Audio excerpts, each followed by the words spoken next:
Mathayo 11 mlango wa 28 inasema, "Njooni kwangu ninyi wote msumbukao na wenye kulemewa na mizigo, nami nitawapumzisha."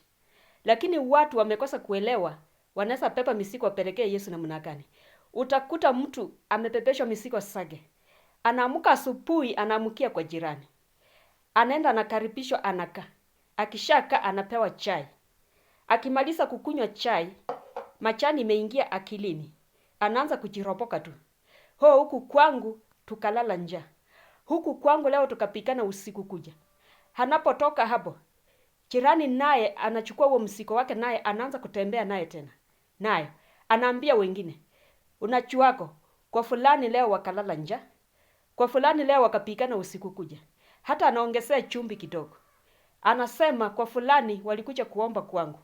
Kwa fulani hata usiku hawakulala. Mmoja alilala akiangalia east, mwingine akiangalia west. Mmoja alilala akiangalia miguu kwa kichwa, mwingine akaweka miguu nyuma. Anaongezea chumvi nyingi sana. Utakuta mzigo wa mtu mmoja umepepesha watu karibu 100.